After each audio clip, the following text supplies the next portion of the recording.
Okay, so today's trip is from Roland Martin's lodge, and we're heading to St. Lucie.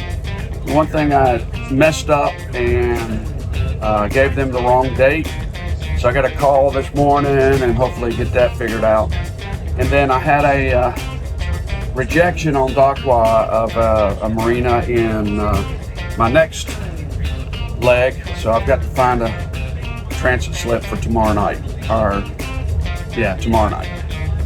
Anyway, so getting things set up and we'll be on our way in just a little bit. This may be the year I've been dreaming of to take Still the One to the Bahamas. Before the crossing, I'll take you along on some short cruises, crossing the Okeechobee again to St. Lucie, and then down to Fort Lauderdale, where I'll stage for good weather to Bimini, then to other islands as transit slips are available. Come along and enjoy beautiful scenery, blue water, white sand, and interesting people that I meet along the way. And we might just learn something.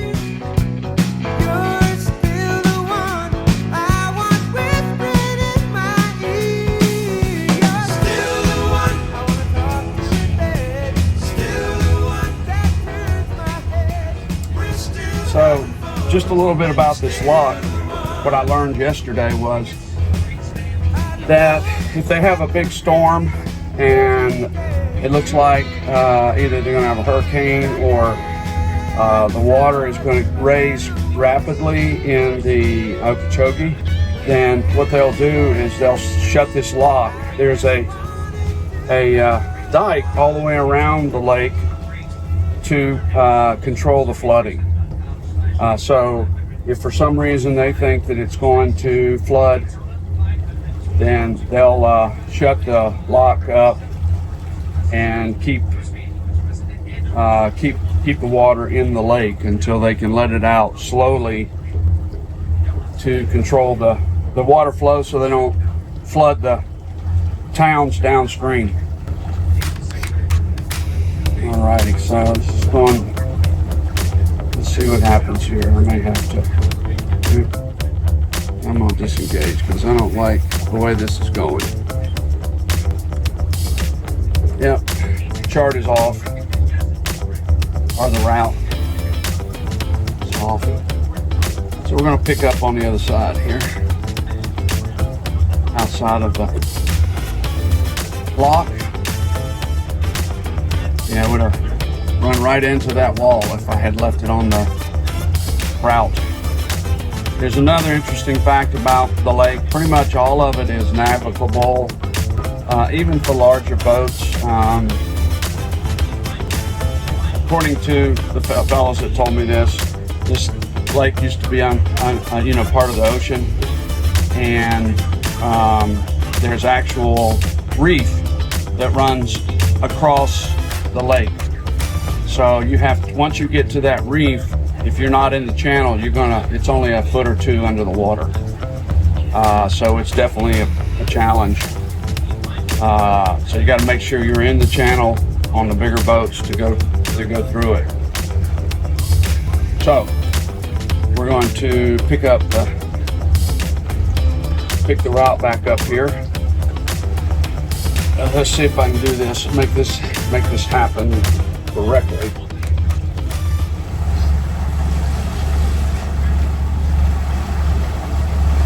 Hey, did you know that Lake Okeechobee was part of the ocean at one point? And it used to flood the cities all around it every time they had a big rain or a hurricane.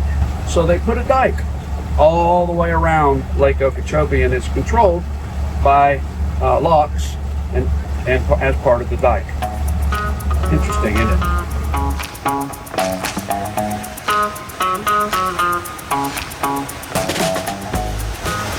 Okay, we're making the turn right now to go across the reef.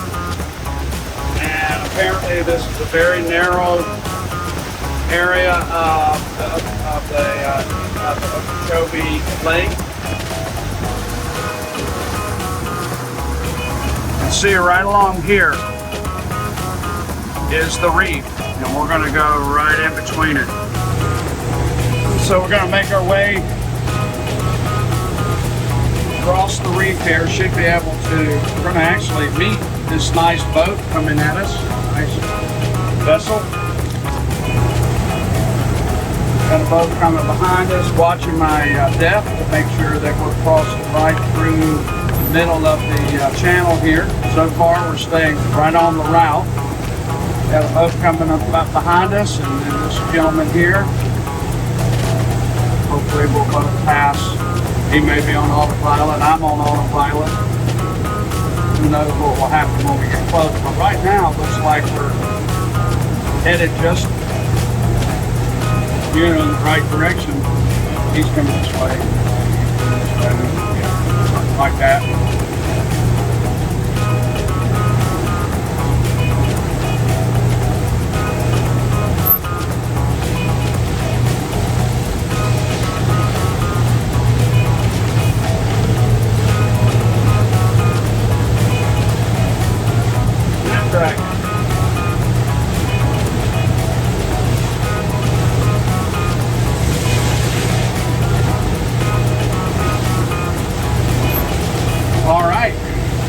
Going to make the next turn, and then it's a straight shot right to St. Lucie.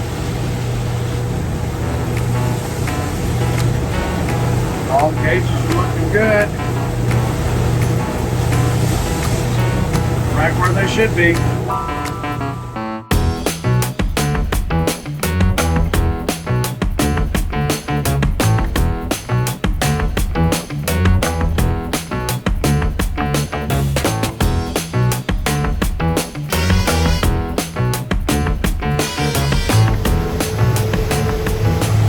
Okay, so we're getting into Mayaka Lock, and I've contacted the lock master, and we'll see if the door's open when we get there.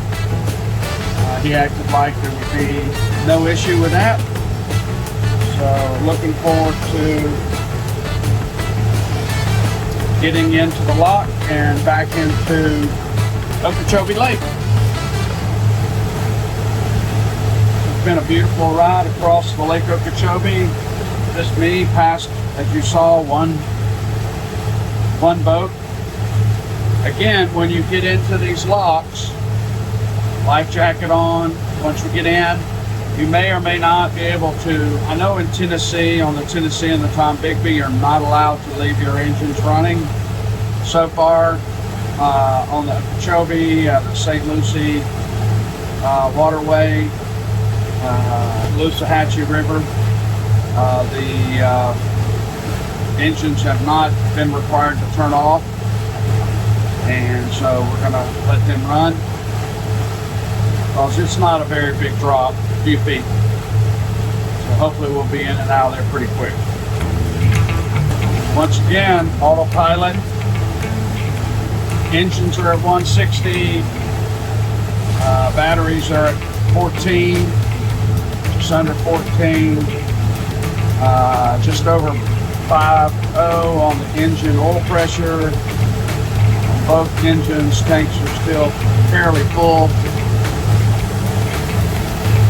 Alright, first turn coming, and then you'll see the lock. Now, to me it looks like the doors are closed.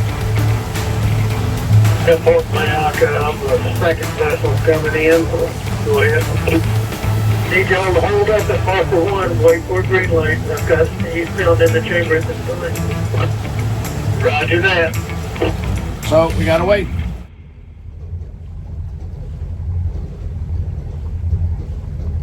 Come on, green light. There you go. Come on.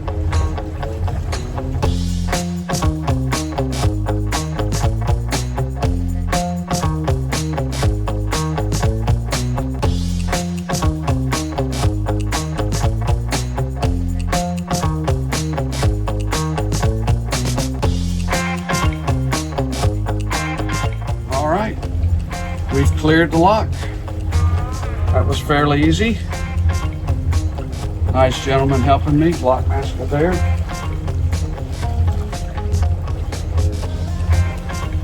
It's like a line of boats going west.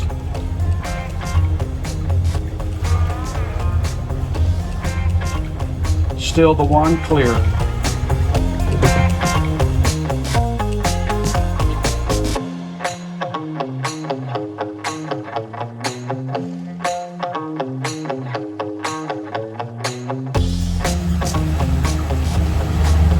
Oh, that's a railroad bridge up there. I wonder if this is the rail that runs all the way to, you know, to Miami.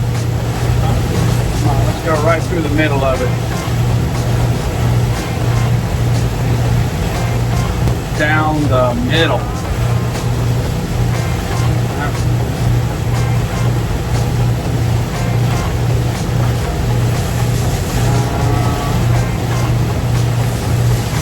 Don't like.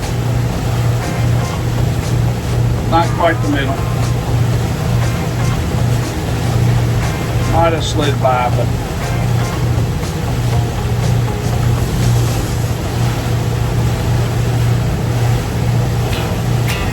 alrighty, so I'm gonna do some work.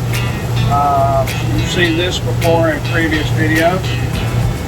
So I'm gonna turn the cameras off and make my way down to St. Lucie. All right.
All right, we're at St. Lucie Campground.